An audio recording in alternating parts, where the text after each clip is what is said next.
नमस्कार मित्रांनो, मी तुमची लाडकी आकांक्षाताई। आज आपण बनवणार आहेत व्हेजिटेबल पुलाव, तोही अगदी सोप्या पद्धतीने कुकरमध्ये। तर चला तर मग बघूयात आपली आजची रेसिपी। सर्वप्रथम कुकरचं भांडं घ्यायचं, त्यामध्ये 2 चमचे तेल व 2 चमचे तूप हे छान गरम करायचं। एकदा तूप किंवा तेल गरम झालं की त्यानंतर त्यामध्ये आपण फोडणीसाठी पहिले जिरे टाकायचे। जिऱ्यानंतर मग आपण मोठी विलायची टाकायची, 1 दालचिनी व 3 ते 4 तेजपत्ता टाकायचा व 2 मीडियम साईजचे कांदे टाकून छान फ्राय करून घ्यायचा आहे। कांदा छान गोल्डन ब्राऊन झाला की त्यानंतर तुम्ही त्यामध्ये अद्रक, लसूण व हिरव्या मिरचीची पेस्ट घालून छान परतून घ्यायचं आहे 2 मिनिटासाठी। परतून घेताना लक्ष ठेवायचं आहे की अद्रक लसूणची पेस्ट ही खाली लागता कामा नये।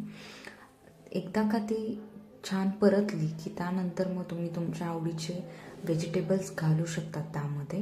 इथे 2 मीडियम साईजचे बटाटे, अर्धा कप फुलगोबी म्हणजे कॉलीफ्लावर, अर्धा कप गाजर व 2 मीडियम साईजचे टोमॅटो घालून छान 2 ते 5 मिनटं परतून घ्यायचं आहे, जेणेकरून भाज्यांचा जो रॉनेस आहे, कच्चपणा जो आहे तो निघून जायला हवा।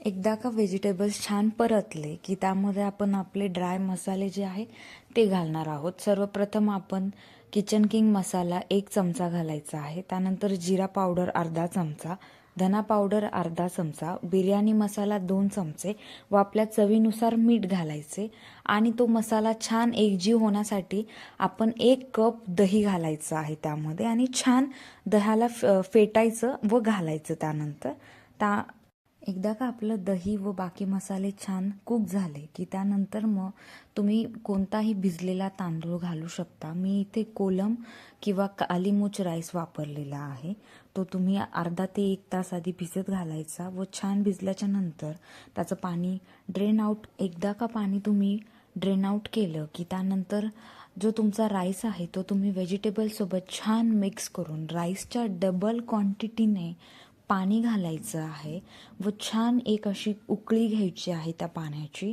एकदा का छान उकळी आली की त्यानंतर मग तुम्ही त्याच्यामध्ये थोडीशी कोथिंबीर घालायची व मिक्स करायचं आणि कुकरचं झाकण लावून लो फ्लेमवरती 3 शिट्ट्या घ्यायच्या आहेत। 3 शिट्ट्या झाल्यानंतर तुम्ही तुमचा गॅस ऑफ करायचा व 10 ते 15 मिनिटानंतर कुकरचं झाकण तुम्ही उघडू शकता व तुमचा पुलाव रेडी आहे खाण्यासाठी।